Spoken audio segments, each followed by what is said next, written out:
Queridos irmãos, Deuteronômio capítulo 6, versos 1 a 9.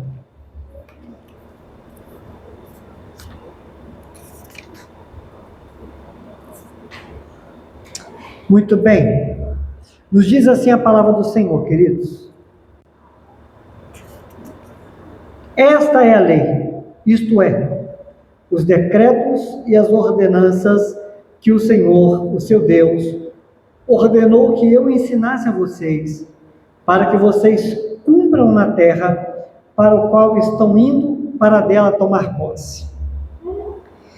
Deste modo, vocês, seus filhos e seus netos temerão o Senhor, o seu Deus, e obedecerão a todos os seus decretos e mandamentos que eu lhes ordeno, todos os dias da sua vida, para que tenham vida longa.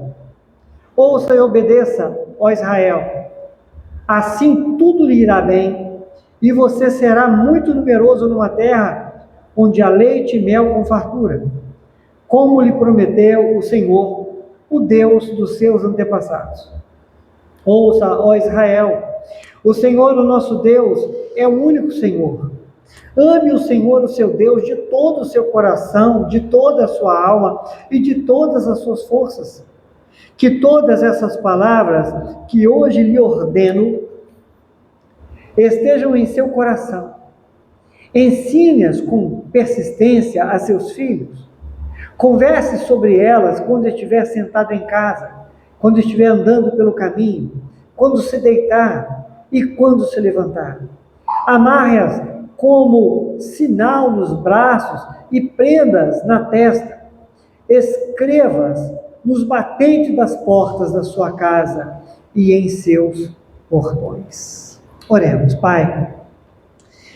Rogamos, ó Deus, a tua graça, a tua misericórdia, a tua compaixão. Que o Senhor, ó Deus, nos dê entendimento da tua palavra e que essa tua palavra, Pai, possa promover no nosso coração todo o teu querer para a glória do teu nome. Amém. Amém, queridos irmãos. Louvado seja Deus. Amados, nós temos uma tendência de fragmentar a vida. Como assim? É como se a gente não entendesse a vida na abrangência como Deus fez as coisas. A gente vê tudo meio isolado, como pequenas partes. De fato, existem diferenças, existem áreas, existem especificidades. Isso é fato. Mas a forma como o Senhor ordenou a vida não é para que as coisas funcionem isoladamente. Quando você pensa na natureza, na criação, você vê uma harmonia. Apesar das diferenças das regiões, das diferenças das estações, você percebe que tudo funciona como uma orquestra. Saxofone não é violino, nem vice-versa, mas tocam juntos e fica belo. Quando nós olhamos aqui o planeta onde nós estamos, nós conseguimos diferenciar muito bem, né? Regiões, e tão diferente, né? Me lembro que quando fomos visitar a Mariana lá no Nordeste, no seminário, e a gente foi, na sequência, visitar o nosso sobrinho, que é pastor lá em Serra Branca, no Cariri do Nordeste. A gente no ônibus, e de repente começam as pessoas a levantar e pegar o telefone, e ligando para as outras pessoas: olha, fulano, você tem que ver, tá coisa mais linda, olha, o céu está nublado. porque isso não é normal lá. Sabe? O pessoal pegando o telefone para ligar, gente, você tem que ver, tá coisa mais linda. Porque eles não estão acostumados a ver o céu nublado e garoa cair. Isso lá não acontece tão facilmente como acontece com a gente aqui. Ao mesmo tempo que quando amanhece a gente fala, meu Deus, está chovendo. Lá eles ligam para dar notícia um para o outro. Que coisa linda, está chovendo. Mas quando você olha de longe, de cima, e claro que a gente não tem o privilégio de ver com nossos próprios olhos, a gente acaba fazendo isso se utilizando do recurso da tecnologia, que são os satélites. Quando a gente vê lá de cima as imagens de satélite, a gente vê um globo. E talvez quem olhe de muito longe, sabe, não consegue sequer distinguir a área seca das águas. Mas aqui de pertinho a gente vê essa diferença. O que eu quero dizer com essa volta que eu acabei dando aqui, com essa viajada, é que Deus estabeleceu o funcionamento da vida para que tudo esteja em harmonia. Quero resumir de uma forma muito objetiva agora. Você não é um ser sozinho, isolado, e que pode viver como se não dependesse de nada e de ninguém. Ouvi alguém dizer uma coisa e me lembrei nesse exato momento, né? Você precisa de 2 pessoas para você nascer e de pelo menos 4 para te levar para o seu enterro. Nem para nascer e para morrer, a gente pode dizer que não precisa de ninguém. Pois bem, mas a questão é que nessa de separar as coisas, a gente às vezes não percebe que nós nos separamos. Nós nos individualizamos. Ou seja, eu sou o Rogério, eu tenho um trabalho, eu tenho um hábito de praticar certo esporte. Então, dessa forma, o que eu sou? Eu sou um cristão que desenvolvo relacionamentos com as outras pessoas. Então, eu penso assim que a minha espiritualidade, ela é autônoma. Não depende de estar em relacionamento com A, nem com B, nem com C. Sou eu sozinho aqui no mundo, eu e Deus, ponto final e acabou. Queridos, o que acontece? É que, nessa perspectiva, a pessoa que vai se individualizando na espiritualidade, ela passa a entender que a vida espiritual dela é independente dos outros. Independente. Não tem nada a ver com ninguém. Então veja, de fato, cada um de nós dará conta da nossa própria vida a Deus. Esse é um fato. Mas tem um segundo fato, que também é fato, veja, também é fato. A nossa vida espiritual não se restringe a nós mesmos. Ok? Quer ver um dos exemplos disso? Carta de Paulo aos Romanos. A Bíblia diz que nós somos corpo de Cristo. Não um corpo que é formado por mim sozinho, mas um corpo que é formado por nós aqui e tantos quantos outros irmãos em Cristo, em qualquer lugar do mundo, inclusive daqueles que já se foram. E não se espante daqueles que ainda vão nascer. Que o corpo de Cristo é assim. A sua igreja, o seu povo. Mas Romanos 12,5, Paulo dá com clareza essa palavra. Ele diz: assim também nós, embora muitos, somos um só corpo em Cristo, e cada membro está ligado a todos os outros. E o que isso tem a ver com o texto que nós lemos? Nós precisamos entender, irmãos, a família no propósito de Deus. O que tem a ver é que nós temos responsabilidades diante de Deus, e isso está envolvendo todo o nosso tipo de relacionamento. Todos. O que nós vamos ver hoje é a clareza com que a palavra de Deus nos fala sobre a responsabilidade dos propósitos de Deus na família. Onde estivermos, precisamos reconhecer que estamos em missão. A vida cristã é uma vida de responsabilidade. E ninguém deveria se descuidar disso. E o propósito dessa missão é exaltar o nome de Cristo.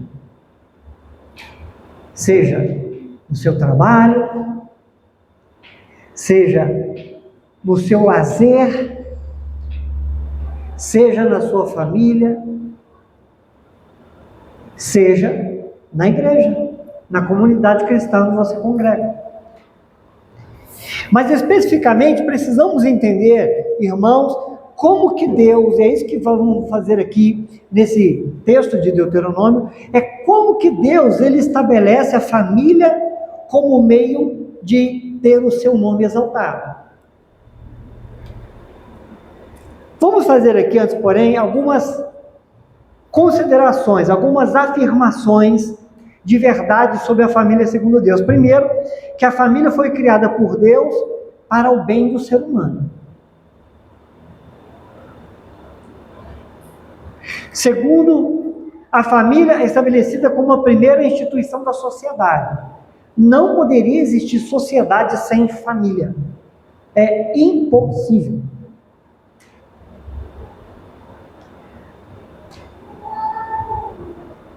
O casamento é a base da família. Não tem como ter família sem que exista um casamento. O casamento é definido como a união entre homem e mulher. São afirmações. A Bíblia não reconhece casamento que não seja entre homem e mulher, porque Deus estabeleceu assim. O casamento precisa ser monogâmico.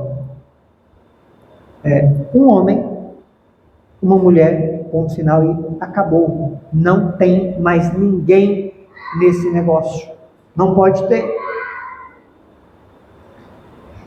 E é da vontade de Deus que o casamento permaneça. O propósito imediato da família e do casamento é glorificar a Deus. E quando há um conflito, algum problema no casamento, isso não é do plano de Deus. Isso é por causa da dureza do coração das pessoas, da inclinação para o mal, por causa do pecado. Só o pecado destrói, corrói, atinge no objetivo final de destruir aquilo que Deus estabeleceu. Ainda, segundo a Bíblia, os filhos, desde o momento da concepção, são bênção e herança do Senhor. O que significa isso? Que o lar deve ser um ambiente fértil para a formação integral da pessoa, orientada à luz dos valores cristãos. É em casa que nossos filhos vão aprender a amar a Deus. Os pais devem atuar como modelo de vida, de integridade e de serviço a Deus, para que os filhos vejam aquilo que é o plano de Deus para a vida. E cabe à igreja dar suporte aos pais e às famílias para que haja essa formação espiritual dos filhos. São algumas afirmações, irmãos, básicas e fundamentais que a Bíblia traz sobre família.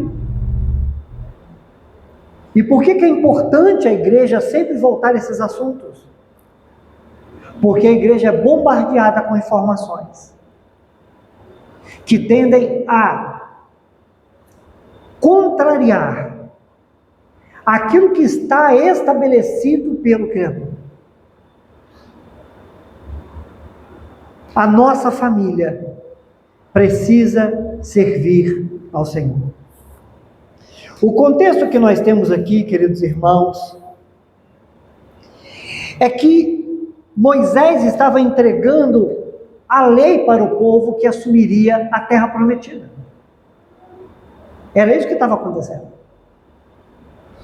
O povo estava recebendo a lei, lembra? Já era outra geração. Uma primeira geração já tinha morrido no deserto. E agora uma outra geração vai entrar na terra prometida. Eles estão agora aprendendo aquilo que os pais deles aprenderam. Então Moisés está entregando para eles a lei antes que eles entrem na terra prometida. E o propósito de Deus é claro: o meu povo precisa conhecer e cumprir a minha palavra. E isso, irmãos, observemos aqui como é interessante. Quando você chega aqui no verso 2, deste modo você e seus filhos e seus netos temerão o Senhor. Percebe? Ele está falando aqui de um cultivo de fidelidade a Deus no lar. Eu estava vendo aqui agora há pouco o avô chamando o neto para louvar.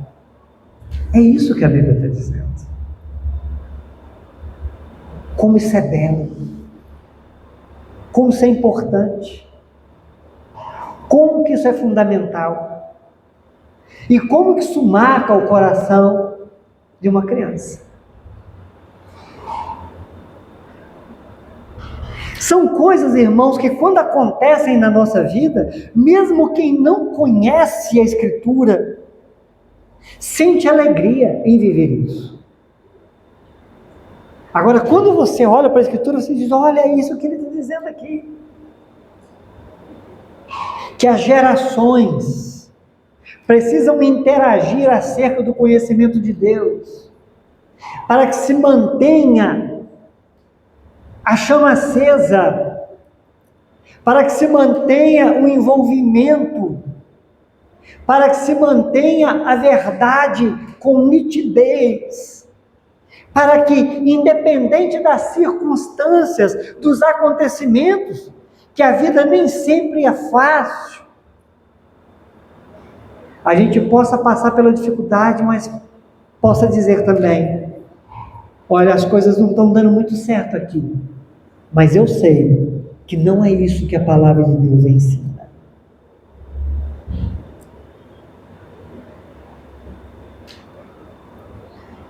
Queridos irmãos, fala então de um cultivo da fidelidade a Deus. Os versos 3 a 5 mostram que desfrutar das bênçãos do Senhor está relacionado com a obediência. Ele fala isso com muita clareza. Ouça e obedeça tudo que está dito, porque assim você será numeroso, haverá fartura. Ouça, Israel. É Deus alertando, gente, olha, existe uma forma de viver, que é uma forma onde você vai viver com uma alegria que vem do alto. Não com uma alegria ilusória, passageira, mas com uma alegria verdadeira, que inclusive é uma alegria que se impõe até nos vales da vida. Você não tem motivos humanos para se alegrar, mas ainda assim você sente uma alegria lá dentro. É a alegria de saber que você está no vale da sombra da morte, mas Ele está contigo. É uma alegria. verdadeiro. Então ele diz, olha, que isso está relacionado com a obediência. Então o que ele está dizendo que tem que ser reconhecido? É exatamente essa declaração do verso 4. Ouve, Israel, o Senhor, nosso Deus, é o único Senhor. O que isso mostra para a gente, queridos irmãos? É que a família precisa confessar e ensinar que Deus é singular. Ele é único. Ele é sobre tudo e sobre todos. E dentro da nossa casa, essa verdade precisa estar evidente, precisa ser sempre trazida de volta. Porque às vezes, irmãos, na medida que o tempo passa, nós vamos permitindo que outros altares sejam levantados, inclusive no nosso coração. Então Deus, através de Moisés, já estava dizendo para o povo: ouça, povo de Deus, há um só Deus, um único Senhor, poderoso, soberano, criador de todas as coisas. Ele é singular. Então, se ele é único, ele merece a exclusividade da adoração na nossa casa. A adoração, meus irmãos, ela precisa começar em casa. O culto a Deus precisa começar em casa. A vida cristã começa em nós. Não quando a gente sai de casa e chega em um agrupamento de pessoas que farão isso. E como que a gente demonstra, então, que a gente reconhece esse Deus como o único Senhor? Ele vai dizer no verso 5, amarás, pois. Então veja, ouve Israel, o Senhor é o único Deus. Então, você deve amá-lo de todo o seu coração, de toda a sua alma e de todas as suas forças. Não tem como reconhecer a Deus se não for amando de todo o coração, de toda a alma e de todas as forças. Não existe nenhum discurso que faça Deus se sentir amado. Não existe nenhuma oferta que faça Deus se sentir amado. Não existe nenhum sacrifício que faça Deus se sentir amado. Amarás a Deus de coração, alma e força, reconhecendo que Ele é Senhor e único Senhor. Ou seja, só dá para demonstrar o reconhecimento do senhorio do nosso Deus, do Senhor Deus, amando. Então isso fala de um relacionamento, de uma vida com Ele. O propósito de Deus exige que o amor dele transcenda todos os outros amores e prioridades da família. Amar a Deus exige renúncia.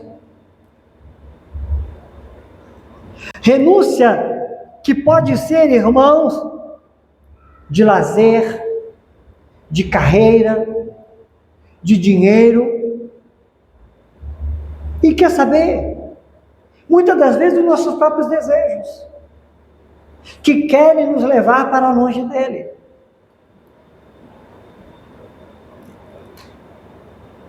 E o que ocorre, irmãos, é que aqui, o que aprendemos com Moisés, que é a palavra de Deus, dita através dele, é que Deus, Ele escolheu que dentro das nossas casas, isso fosse anunciado, para estabelecer as verdades dele dentro de casa, principalmente para os nossos filhos.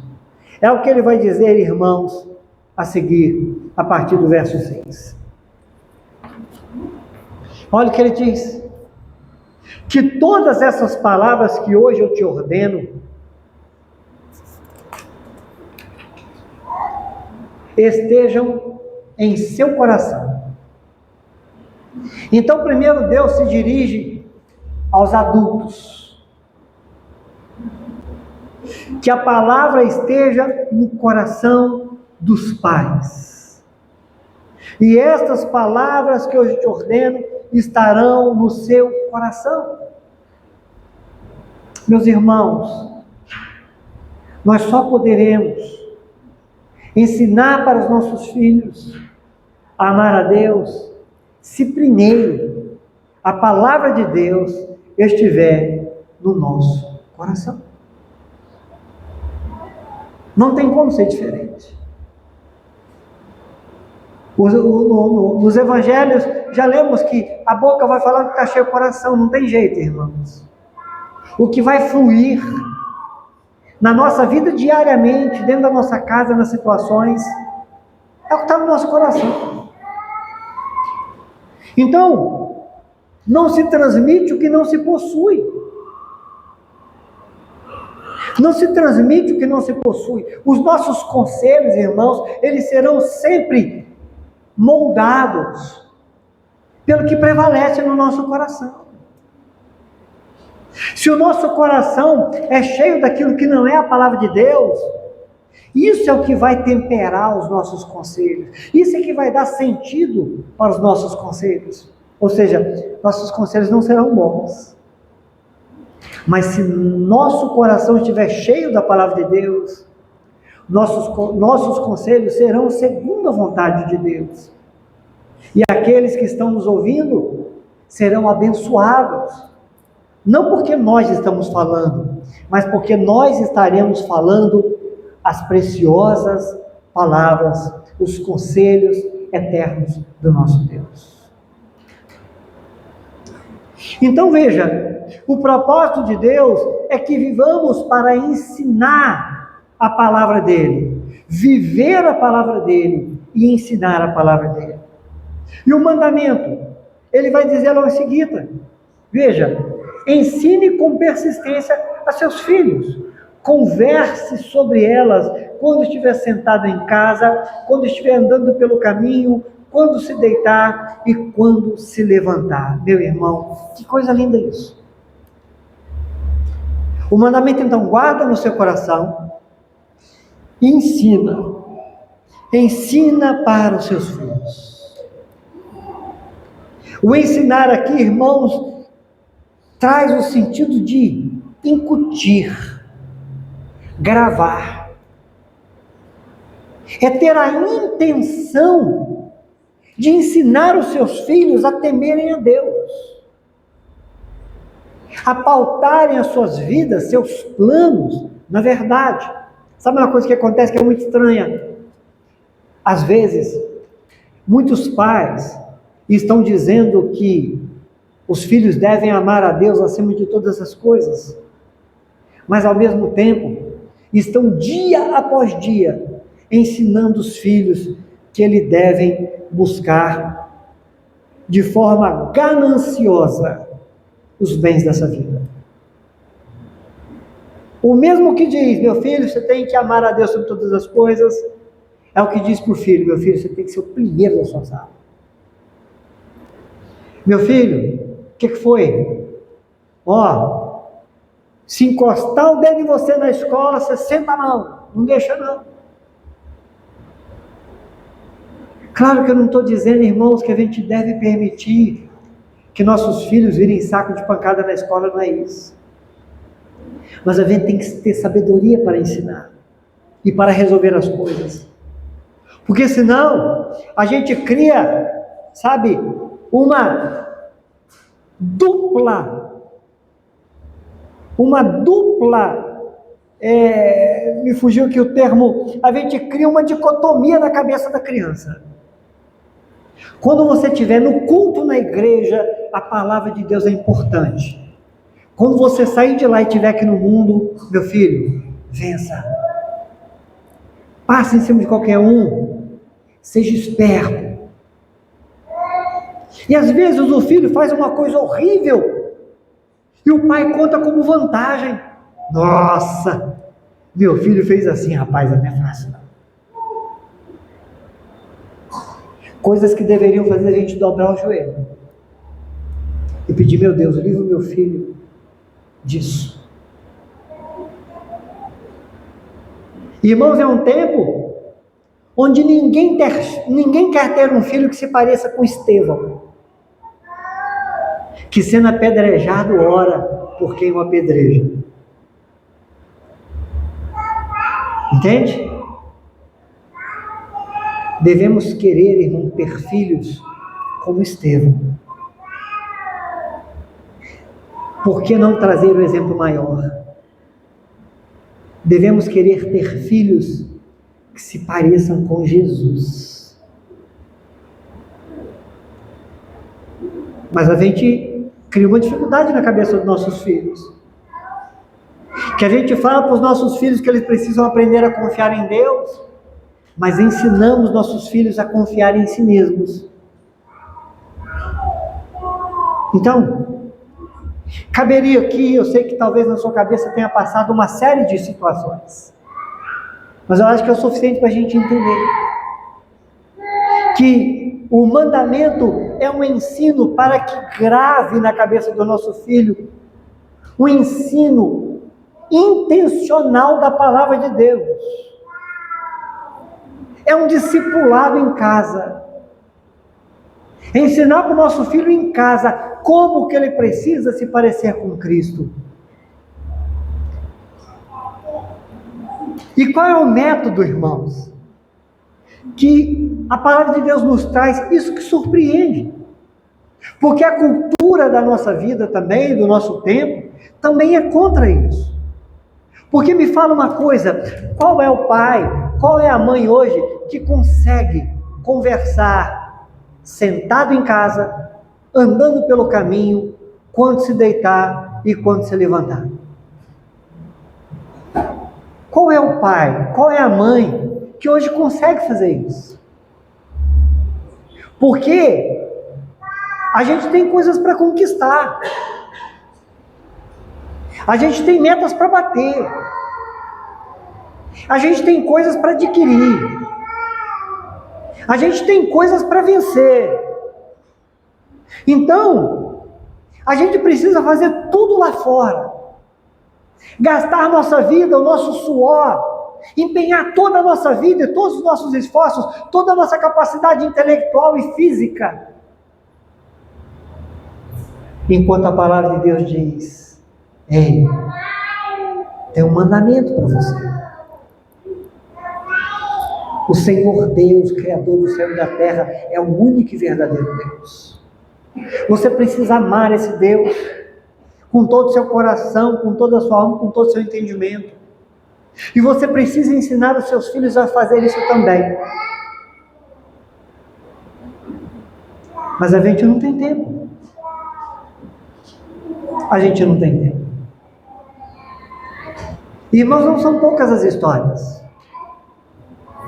dos filhos que crescem e se tornam tão capitalistas que privam depois os próprios pais de cuidados básicos. Sabe por quê? Porque os pais ensinaram para eles que o que importa no final é ganhar, preservar e fazer crescer as posses. E o vínculo afetivo não importa. O tempo de bater um papo, tomar um café e falar sobre qualquer coisa também não importa. É a sabedoria de Deus que fica sendo desprezada. Mas o povo de Deus é um povo orientado, que deve aprender a fazer o melhor na vida, a administrar melhor a vida, para exaltar o nome do Senhor enquanto vive. Porque isso é uma coisa que nós só podemos fazer aqui. Isso que está dito só podemos fazer aqui. Na glória fazemos outras coisas. mas anunciar o nome do Senhor é uma coisa que só podemos fazer aqui e agora. Então veja, o método que ele usa é integrar a vida à fé.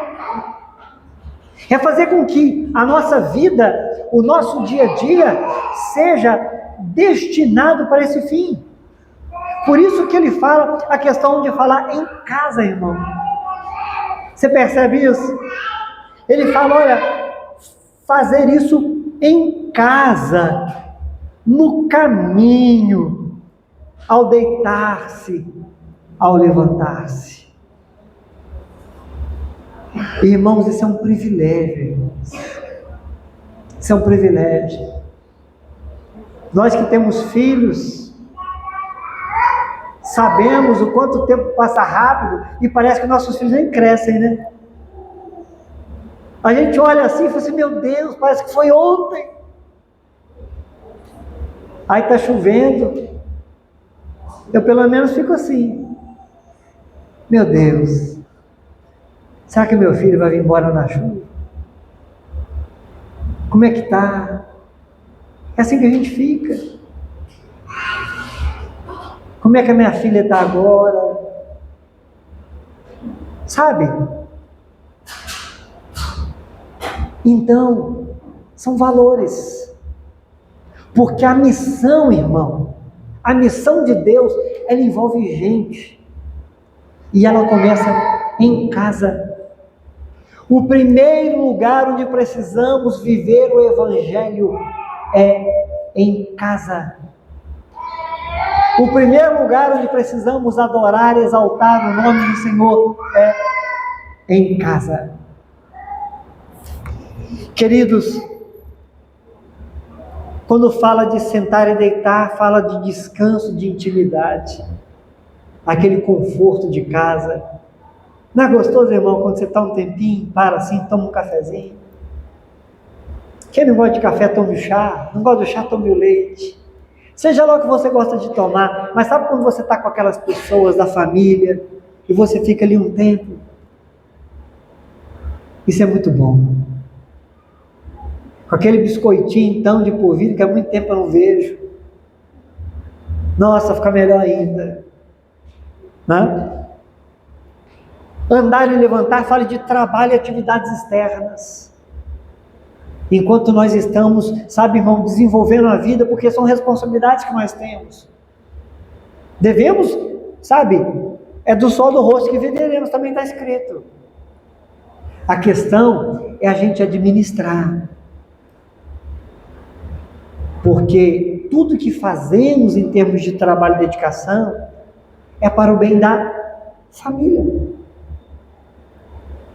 Então o que adianta você fazer, mas não viver, não desfrutar disso para a família? Caminhando para o último ponto, irmãos, isso também é uma questão de testemunho.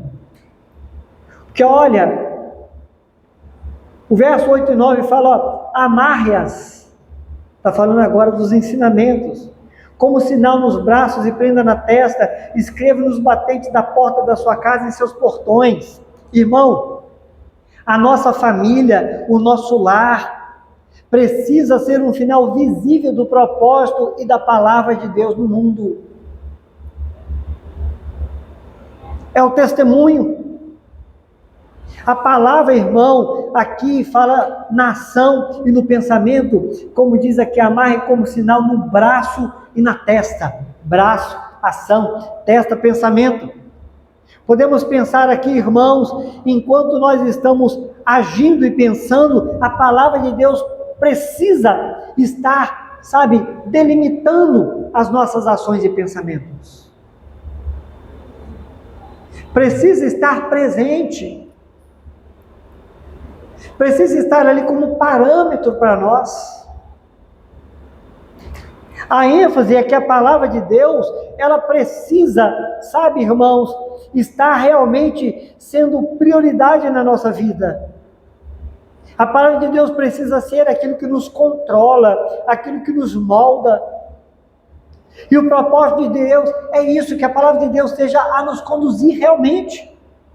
É uma verdade que é uma verdade não para o nosso intelecto, mas é uma verdade para a nossa vida. A palavra, irmão, quando ele fala aqui, acrescentará nos umbrais da tua casa e nas portas. O propósito de Deus é que o lar seja um lugar onde a sua presença e a sua palavra são honradas. Às vezes, irmãos, não honramos a palavra do Senhor, nem mesmo dentro da nossa casa. E precisamos aprender a fazer isso. Qual é a vontade de Deus? O que a palavra de Deus diz acerca disso? Amamos a Deus, irmãos, no momento em que nós guardamos a sua palavra para vivê-la. Pois bem, a conclusão, irmãos, que aprendemos aqui na observação desses poucos versículos de Deuteronômio, é que Deus ele tem propósitos. E os propósitos de Deus acontecem por meio das nossas vidas, das nossas famílias. E só podemos cumprir o propósito de Deus, irmãos, tendo uma devoção a Ele.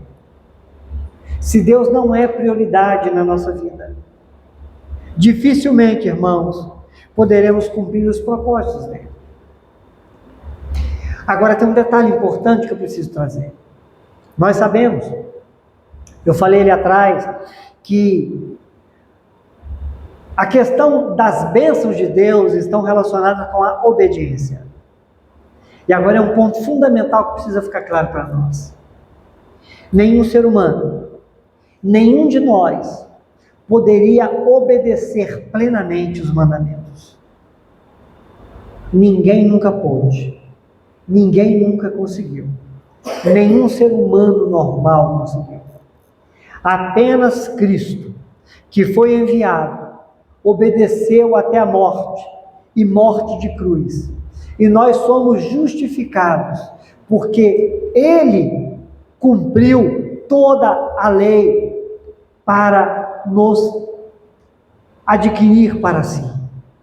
Nós fomos justificados, comprados, redimidos pelo seu sangue. O que eu quero dizer com isso, irmãos, é que hoje não devemos tão somente falar das palavras, das orientações que são contidas na Escritura, mas sobretudo e basicamente ensinar na nossa casa que nós temos o benefício da graça de Deus, porque Jesus morreu para nos salvar, porque Jesus nos concedeu perdão gratuitamente. Hoje nós somos justificados por meio dele. Então precisamos ensinar para os nossos filhos. Nós não poderíamos obter salvação, porque não poderíamos observar e seguir à risca todas as palavras de Deus. Mas Cristo morreu em nosso lugar e nos salvou pela sua graça, amor e misericórdia. Precisamos ensinar os nossos filhos a reconhecerem Cristo como Salvador. Queridos, encerrando então, o cumprimento dos propósitos de Deus, temê-lo, amá-lo e obedecê-lo, é uma missão confiada a nós. E isso deve começar em casa. Não existe, irmão, carreira solo na vida cristã, mas uma responsabilidade mútua de edificação. Em outras palavras, nós precisamos saber que Deus quer nos usar, a começar da nossa casa, a propagarmos o reino do nosso Senhor e Salvador, Jesus Cristo. Vamos orar ao nosso Deus.